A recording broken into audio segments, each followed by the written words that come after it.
What's going on, everybody? Startup Nation, Nate here, Matt and Kyle again, episode 6. We're breaking these up into smaller chunks so you can chew on them because you could probably only want to hear me so much, especially me. This guy's a talker too. And then we're going to talk a little bit about partnerships today.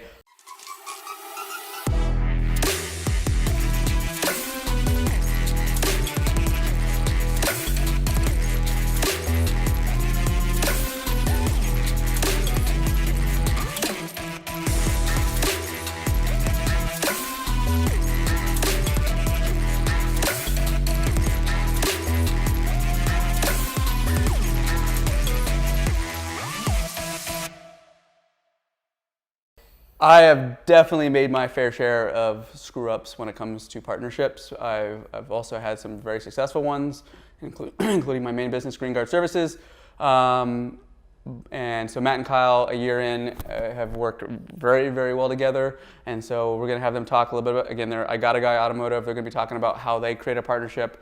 I'm sure if you're listening to this, you've heard of somebody or have experienced some form of partnership in a business where it's either been an absolute nightmare or it's worked out really well. And there's some helpful hints that we'll give you today to make sure that you can make it as successful as possible, or at least start off on the right foot to protect all parties, and we'll go from there. So with that being said, Kyle, why don't you talk a little bit about, you were the mechanic and the ones that are the hands-on experience in this relationship. The reality is you could, no different than Matt. Matt had a lot of contacts. You have all the skill set per se when it comes to the actual work. How do you guys make the decision on ownership, percentage, pay, responsibility, time investment? With that being said, relative to you guys' skill sets. So we both jumped into it with a 50-50 split in mind of, Matt's going to do half, I'm going to do half. Mm-hmm. He doesn't get his hands dirty, my hands are always dirty. Yep. But it's a different way to look at it of, even when I go home at the end of the day, I can kind of step away from it. I'm done for the day. Matt never really can, whether he's at work or he's not at work. If he's at home, his phone's still ringing. Granted, mine will ring too, but it's easier to put it. Yeah, it's easier to put it on him to make him answer it. Was that an agreement you guys had at first? Yeah, pretty much. He'll take care of the phone side, customer service side, and I'll just fix cars. That's what I wanted to do. That's what he wanted to do, and it's something that works out. Is as long as you set your guidelines up front, it's we haven't missed a beat. And we've been busy the whole time, and it's been great. But cars are getting done because I'm working on them. Cars are coming in because Matt's able to talk to them and keep that going with each customer of, hey, what's going on. So it's just, as long as we set them up in the beginning, we've been fine. I can't imagine if we wouldn't have said, hey, I'm going to work this much. Yeah, so there was actually a conversation when we decided to do this that we looked at each other, and I had to remind Kyle, I'm not turning a wrench. You realize I'm not doing any of that. I'm not even going to learn how to do it. I don't want to learn how to do it. It's not a passion of mine. You do push a mean broom, though. I can sweep like I'm a mother. So, no, but I told him, that was something that I needed him to know, because, I've been a part of other businesses. You don't want to have resentment. When you first get started, it's this glorious, moment of we're doing it, and no boss around. This is it, yeah. And when that goes away and you're just faced with bills and problems and things to overcome, I think if you didn't have that conversation in the beginning and start figuring out that really, it's a weird conversation to have. You start telling people what you don't want to do, what you don't do, what you have zero plans of doing. Here's where my credit's at. Here's where my personal finances are at. What do your bills look like? Nobody tells people that. You don't talk about that stuff. But you gotta, and you have to find a way to break the ice comfortably. That was his first thing was, I don't want you touching a wrench. Yeah. So that's okay. You're great. So we're on the same page there, I think the thing to learn real quick about that, so people understand, is there's a distinct difference. I'm gonna be very clear about this, of talking to your partner about what you like to do versus what you do not want to do. Because it's easy for him to say, oh, I want to talk to customers. I'm gonna build relationships. It's gonna be badass. And this guy's saying, I'm gonna crush cars all day long. And then all of a sudden, he goes, hey, Matt, you need to do this oil change real quick. And he's going to be like, man, I told you I want to talk to customers. And he's going to say, but you didn't say you didn't want to do this. See the difference? Yeah. It's a slight change in conversation, but you can't just say what you want to do. You want to be very clear on the do's and don'ts of what you will not do and what with the exception of extreme circumstances on scenarios. And so that's really important, is just don't talk about the things that get you excited, but the things that you are not going to enjoy that will actually make you discontent in the relationship, right? On the previous episode, Kyle had mentioned the importance of it being basically a marriage, and frankly it is. You have to know everything and anything about your partner.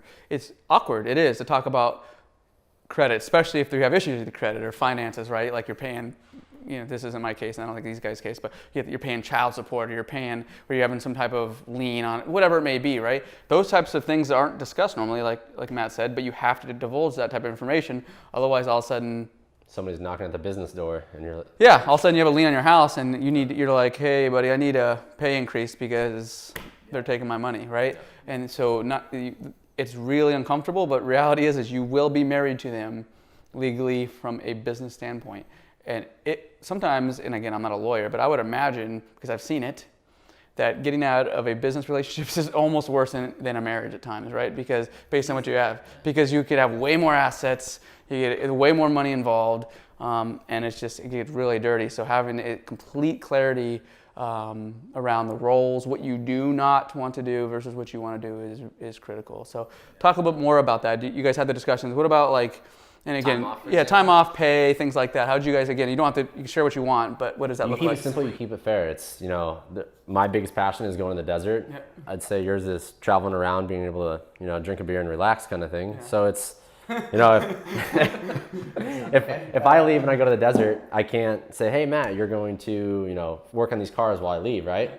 I don't expect that. I don't want him to do that. But at the same time, you just plan accordingly. Hey, I'm going to take off for 3 days. Why don't you take off for 3 days? It's, you work together with it, and I mean, you never step away. You're never truly off from work. Your phone is always on. You just learn to schedule a different day or push things out a little bit. That was one of the things we said going in, is one of the things we actually did not talk about that we went back to is, and I think luckily for us, we fell on that one with the same answer of, but that's now, so that's why you want to start having those conversations now, because as you grow and as you get bigger, it gets harder to take that time, and you get if things are important to you, if that desert trip is important, which it is for Kyle, not to me, but to Kyle, then we need to create that. And if for me it's whatever a different weekend or whatever, you got to figure that out in the beginning, because if you don't, somebody's going to have resentment about it, and it doesn't take much resentment for it to just build. Well, it snowballs and it capitalizes on itself, and then it becomes a bigger problem. Yeah. And I think that's something that we've navigated just through communicating a lot. You excessively communicate with your partner about everything. More than probably more than our own wives. Yeah. I'm sure I'd tell him more than I tell my wife. I hear that a lot of, hey, well, you didn't tell me that. You told Matt. I hear that all the time too. I'm like, shit. Yeah. But it's because you say it so many times, right? And you're with them, realistically, this falls back on to why we started our own thing. When you're at your job, your place of business, your career, wherever, you're there more than you're really at home with your family when you think about it. You're at home, you're sleeping, or you're doing other stuff, but when you're there, you're awake, you're functioning. So the people that are with you at your work or at your job, you hope that you can have that good relationship with them. Yeah, otherwise, you're going to have issues. So in this case, him and I, you shoot the shit back and forth with stuff of whether it's, important stuff or just little BS just to get through the day. And sometimes, you learn more about that person, you learn what's going on.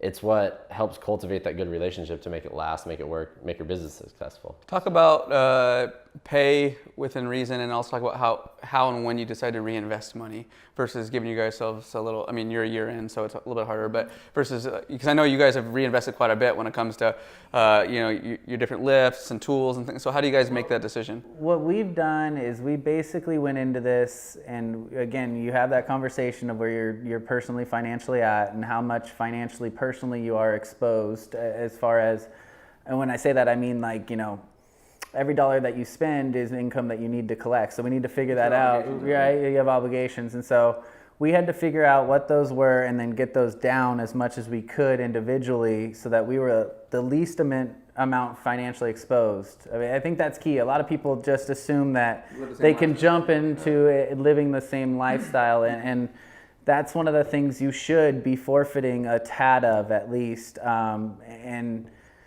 in doing that, because I think realistically our goal was to take as little from this company as we could in the beginning. we service some really nice cars. I drive a 20-year-old car. That is something that I do. That is because it doesn't cost me any money to drive a 20-year-old car. That's just something I've made the decision of, which has made things easier at home. I think you just make those choices. So that's been our big thing is, okay, what do we need to make? That was a conversation in the middle. What is a need that we need to take from this? And then how much on top of that makes it a tad more comfortable? Yep.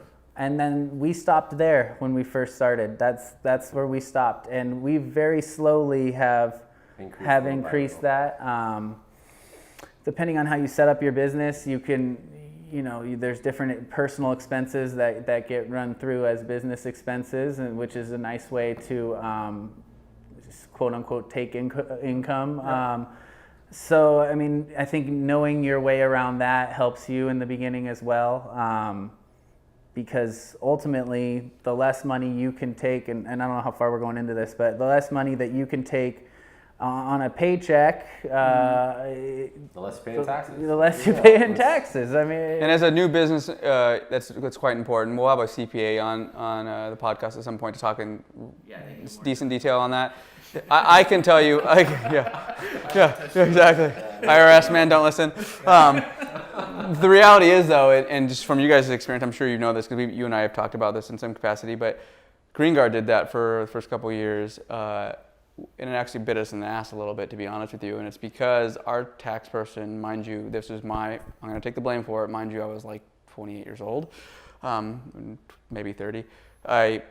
He was so aggressive that then when we tried to apply for loans, it showed that we were negative, and so it hurt us in the ability to grow, right? And so we did, and we could have grown probably a lot faster. So then throughout the following couple of years, we didn't do that. We had to pay some taxes, but to Matt's point, you just pay as much as you need to be able to grow, right? And a lot of that's through just all the tax laws and everything else. So I think that's important. So talk a little bit about when you guys decide what you put in the savings account for the business, if there is one yet, and then when you decide to say buy that lift or buy the $1,000 tool or whatever it is. Do you guys is it just a simple discussion, or do you have a budget for it, or? It's pretty simple. It's one of those where I have the mentality if I see it, I buy it, which my work husband holds it down sometimes. I keep but off of tool carts. He's a Snap-on guy. He's like, keep on going. They all know Kyle. Yeah, they all wave and thank him for his business. You just have to weigh in how much. If you're going to put that money out, are you going to make it back? So having another lift, that means you're going to have expenses for electricity or the cost of the lift or rent. If it's going to pay for itself and it's going to pay back more, then it's worth it. If it's not really going to pay you back enough, then it's not worth making the jump. So just give an example on that. What does a lift cost, and what do you need to make on it per month? So you spend $3,500 on a lift. Depending on your lift, $3,500 to $5,000 a lift. Now the additional square footage, if you're not already set up for that, plus the installation of that. I mean, you're ultimately committing about $7,000 or so up front for when you say go. You know. Now, how quick can you return $7,000? You should be making at least $850 a day on that lift. That lift should pay that. Realistically, it's going to pay itself back, but you also have to have the drive and the wherewithal and the ability to make that money back. You can have 10 lifts in a place. You can't work on 10 lifts in a day by yourself and get stuff done thoroughly and correctly. So yeah, for us it was monitoring car count. We had to have, like we said in the beginning, if you have 3 cars coming in, I don't need a lift per car. No. But as we've grown, the amount of money we lose by a car staying for an extra day rather than having the space to put it up and get going on it and get it out sooner is actually, less than us just investing. And so we kind of had to figure that out as we go. But I think everything that we need, we have at this point. And if there is a need for something out, we just weigh that on how many different things are we doing. How often are you going to work on that kind of car? One-time tools are something we try to stay away from, I guess. Yeah, exactly. So. I like those Snap-on guys probably wait to not see that 20-year-old car in the driveway before they come by, don't they? Me. No, they do not like seeing me. Yes. That's like the ice cream truck. So I told him pretty early on. I said they're not gonna like me much, but it's okay. It's funny that you guys have a relationship because I'm the same way. I probably tend to overspend, but it's generally on things to improve the business. If it's it's not like on just frivolous crap, but it's typically on like a piece of software or like this big kitchen that we built downstairs or whatever it may be. And my GM's like, but we have that back and forth, right? Because you have to have the discussion, right? You guys have different visions, and then it makes sense. So having that relationship probably works pretty well. For Green Guard, we have the same concept where we have to add routes, right? And we got to make a decision when to do that. We've had to do that, 20 times now, and so we have it down, kind of do a science, but we know, if it's an average of say 2 jobs a night for this specific service we have, and we're working on an average of 23 nights, that's 46 jobs on average per quarter. You do have to do 120 jobs or so a quarter more to be able to do that. So you're not naturally just going to get 120 jobs per quarter all at once. So what you do is then you get pretty close. You overload a few of them for a month or two, then flow them into a new route, right? And then that new route has to produce a minimum of $1,100 a night, at 20 to 23 nights a month based on the month, and then you can know what that revenue produces relative to the cost, which we've done. That's easy because we've now have 1,500 clients. So it's easy for us now. It's like, okay, when do we pull the trigger? Because we know it takes about 4 weeks from purchase to installation of all the equipment, which is like the divider and all that crap, to installation of the pressure washing machine, to installation of the reels, to buying all the equipment, and then ready to go on the road, right? And so it's a relatively complicated thing that you have to have a lot of experience doing, but you got to look at those types of things when you talk about growing, right? Because all of a sudden, one of their claims to fame is their service, right? And so Matt could do his damnedest to keep people happy, but if all of a sudden they don't have a lift, and Nate comes in there and says, dude, my car's been sitting there for 3 days and all you needed to do was a brake job, they're going to be like, I don't care how nice Matt is. It's not working out, right? And so there's that careful balance of doing that, but not being overzealous and putting it in, and all of a sudden it's only used once a week.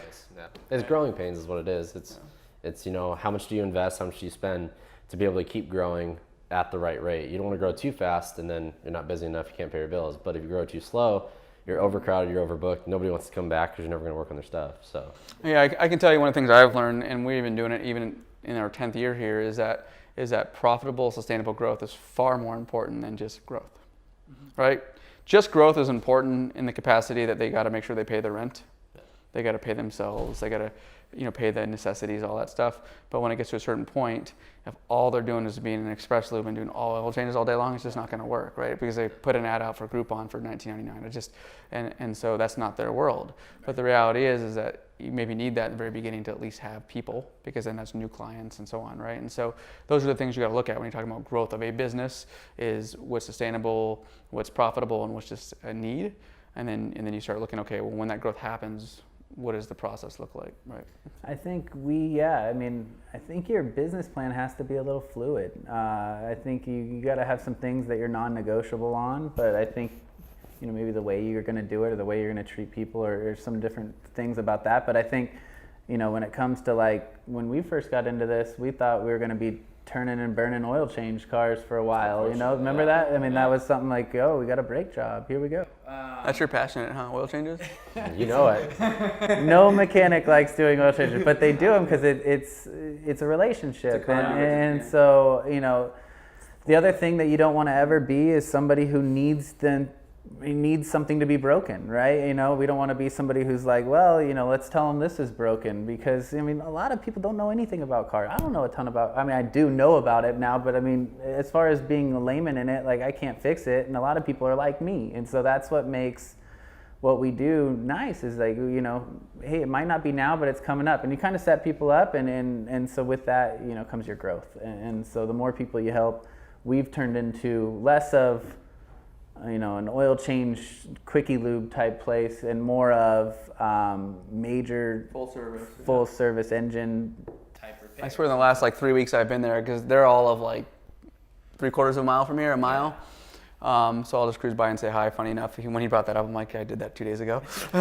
Mind you, they're working on a fun project for me, but is that they had 3 or 4 cars with motors out of it. I'm like, who does 4 motor replacements in a week? What is wrong with you guys? How does that even happen, right? And he's shaking his head all happy, right? Because no oil changes, motors, right? But just to do an oil change. Exactly. they actually do it, especially they pull out the motor for the oil change. But it was pretty cool to see that they've they're starting to move towards that, where they can be more of a full service versus just being brakes and oil changes. So going back a little bit, taking a couple steps back to the partnership. I'm going to tell a funny story here. Now it's funny. I was going to start a business, I'm going to call it 5 years ago now, 4.5 years ago. First day on the job, my general manager downstairs, Adam, I've known him for 10 years, so thank God I had a relationship with the guy. His first day as a general manager, the previous general manager got let go for not being able to do it. And I started a business relationship. All the paperwork was filled out. We had the previous discussions. We explained the roles, explained how he's gonna get paid, all the crap we talked about today. What didn't come up was all the personal stuff that we talked about. Even though I attempted to do that, I could probably done a better job, or maybe been a little bit more patient with the relationship to see how it was going to work before he decided to get married. And he ended up having some pretty major alcohol-related issues to a point where, and I can't remember which happened first. Sounds like I have alcohol issues. But he took our company 4Runner and a trailer to a job to do some type of metal repair. And it was like 7 o'clock at night, still hadn't been back. We're like, what the hell's going on? We knew he was starting to have some drinking issues prior to that, didn't know a lot about it. But thank God, had GPS in our vehicle. You guys have heard that a couple times now from my stories. Tracked it down right in front of a bar down in, I think it was North Park. He wasn't answering, and then when he finally did, he was slurring his speech. So we took, this I think was the same night now that I remember. And so we literally basically stole our vehicle back, drove it back, and somehow he ended up back at our facility. God knows how that happened, because he didn't have a vehicle. And he literally started becoming belligerent. Not surprising, considering we took his mode of transportation and he had been drinking. And remind you, first night on the job for Adam, and he started getting really, I don't want to say physical, but borderline, right? Very, very loud. And this is at night, like at 9:30 at night at this point. I was still there because we were dealing with this nonsense. And we had to forcibly remove him and call the police because of the fact that I didn't previously know that he had some alcohol issues that related to a lot of other personal issues that he had. So could I have done a lot about that? Probably. Looking back, I could have probably said, let's just trial out this relationship, give him the majority of the money for the first 2 months, because I didn't know him very well. These two knew each other, just like I knew my general manager. And then if things work out, then we'll go ahead and have that relationship. I didn't do that. I probably should have poked a little bit more into his finances, things like that I think related to this, and that ended up being a really, really bad situation. Luckily, nothing came out of it that too terrible outside of that type of that situation, but nobody got hurt. It was good. The positive side of all that is my general manager, which is still here to this day, I think is 4.5 years in, somehow decided not to leave that night, which was crazy because I would have. And him and I were extremely clear on our roles. Mind you, the company was a little bit bigger at that point, and to this day, he handles all operations for the business. We know how we get paid. We know the ownership. We know, what he does, what I do. He likes me staying out of his way, just similar to these two guys. Don't touch a freaking wrench, and you don't talk to clients. Just kidding. And and if you have those roles, it helps a lot, right? And then because then you can appreciate the fact of he knows Matt kicks ass at handling with clients, and he knows that you're probably one of the fastest mechanics you've ever seen in your entire life, right? And that you're really good at what you do. No different than my general manager has the patience and wants to deal with the clients and the employees, or maybe that's not really my skill set, even though I can do it. Mine's more process, procedure, bigger picture type stuff, implementation, all that fun stuff. So because those were clearly defined, that relationship worked out extremely well versus when 4 or 5 years ago it didn't. Yeah. So it's two extremes, but I can tell you that you learn quite a bit from those experiences too, which is a failure. People think failures are bad. No, in that situation, that's a fail forward. And it worked out really good. You have to have them, right? Because if I didn't, I probably wouldn't have had the conversations I had with future people. We had a couple things early on very similar, man. I think you have these moments that can cause a lot of frustration, but I think going forward can if you let them, you can learn from them, you can grow from it, and you can make sure you put processes or procedures in place to where things like that don't happen. And but I think it all starts in having same as a good marriage like at home is a good marriage at work, and it's from there if you're strong you can go forward, but if you're not, that's gonna be exposed. So create very clear expectations with your partners, husband, wife, friend, whatever it may be, boyfriend, girlfriend. Make sure you're very clear on the do's and don'ts of what you want to do, and then make sure you legalize it. What I mean by that is have an operating plan, have it drawn up by a lawyer, spend the money so it's not he said, she said, and then make sure that that's the document you live by. So worst case, Matt could say, hey, my man, that's what the operating agreement says. Like, he can get mad about it, but the reality is that's what they agreed on, right? If that is drawn up in complete clarity, then there's going to be issues, but they should be easily resolved versus it being this thing where there's a lack of transparency in the relationship. So I think from a partnership standpoint, they're doing an excellent job. I know both these guys. I've known Matt a little bit longer, but I think that they get along quite well. We see them nearly every day here at Green Guard, so we know how they're doing, and it's fun to have been watching them grow. So good stuff. Any last words, gentlemen, about partnerships or business in general, or you want to give your selfless plug here about your selfless business? plug? I will. Yes. I Got a Guy Automotive. We are going to be around. We're going to be a thing. And as far as my advice on anybody who's listening that is thinking, dreaming, or wanting to open up their own business, if you still have the passion tomorrow, great. If you have it a week from now, better. If you have it a month from now, you're on to something. It's not enough, but at least it's pointing in the right direction, and don't be scared to fail because just because you want to start something doesn't mean it's going to go perfect. But if you care and you get set up with the right people and the right network, it will, and from there your drive is what's going to drive you. So. Well said. Anything? You good? Hit the nail on the head. All right, sounds good. So episode 6, Startup Nation, Matt and Kyle, I Got a Guy Automotive. Call them up over here in Escondido, California. Thanks for listening, everybody. Please subscribe, like, follow, share podcast. It's on Facebook, LinkedIn, SoundCloud, YouTube, all that fun stuff. Especially 5 and 6. Yeah, exactly. Especially 5 and 6 episodes. Thanks for listening, everybody. Have a good day.